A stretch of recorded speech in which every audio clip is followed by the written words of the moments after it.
श्री स्वामी समर्थ सर्वांना।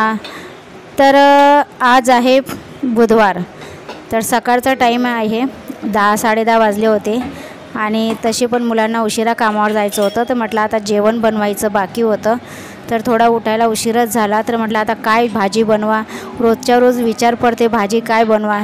तर बटाटे होते फ्रीजमध्ये, म्हटलं नको आता बटाट्याची भाजी नको, तर पातोड्याची भाजी बनवणार होती, तर म्हटलं नको आता शेवच बनवते, कारण शेवाची भाजी लवकर होते आणि मसाल्याचे शेव जे जाळे दुकानात विकत मिळतात, तर म्हटलं चला आता त्याचीच भाजी बनवूया, खूप छान आणि टेस्टी भाजी लागतं।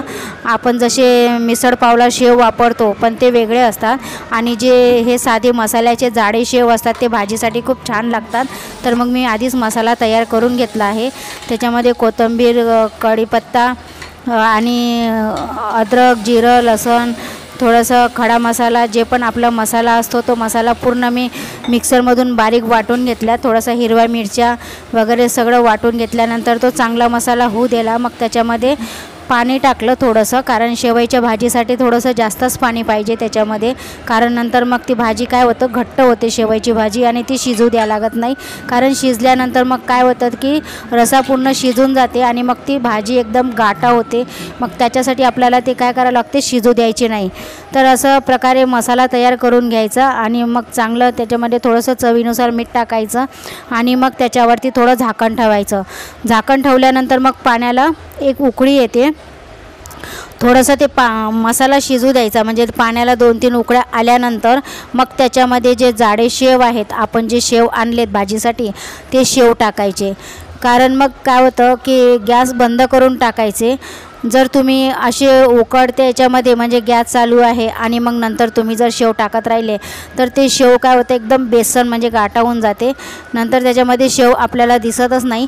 मग गॅस बंद करायचं पाण्याला उकळी आल्यानंतर आणि मग त्याच्यामध्ये थोडे थोडे तुम्हाला शेव टाकत राहायचं आहे। अशा प्रकारे भाजीच्या भरपूर असतात, आपण बनवत नाही आणि मग विचार करतो की काय करावं। तसे बेसनापासून पण खूप भाज्या बनतात, पातोळ्याची भाजी बनते, चुनगयाची भाजी बनते, धिरड्याची भाजी बनते आणि ताकातलं बेसन बनवतात, म्हणजे दही घालून ताक घालून बेसन बनवतात, साधं बेसन बनवतात आणि अशा प्रकारे शेवईची भाजी बनवतात।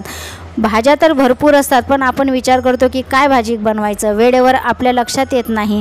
मग अशा प्रकारे मी शेवईची भाजी बनवते, कधी खूप छान लागते आणि वरून त्याच्यावरती कोथिंबीर टाकायची, मॅगी मसाला टाकायचा, गरम मसाला, जिरं, सर्व मसाला मी त्याच्यामध्ये टाकला आणि अशा प्रकारे मग मी छानपैकी शेवईची भाजी बनवली। चपात्या तर माझ्या आधीच बनवून झाल्या होत्या, तर नंतर मग मी भाजी बनवली आणि बघा अशा प्रकारे भाजी बनवली। तुम्हाला कसा व्हिडिओ वाटला नक्कीच मला कमेंट करून सांगा। चॅनलला सबस्क्राईब, लाईक, शेअर करा। असे डेली ब्लॉग बघण्यासाठी आपल्या चॅनलला सबस्क्राईब करा आणि छान कमेंट करत जावा, तुम्हाला कुठल्या प्रकारचे ब्लॉग बघायला आवडतात। आणि हे बघा आता मला विचार करते, आता प्रगट दिन येणार आहे, तर थोडी खरेदी पण करायची होती गुढीपाडव्यासाठी, होळीसाठी। तर कशी वाटली भाजी मला नक्कीच कमेंट करून सांगा। चॅनलला सबस्क्राईब करा। श्री स्वामी समर्थ सर्वांना। जय जय स्वामी समर्थ। तर भेटूया नवीन व्हिडिओमध्ये।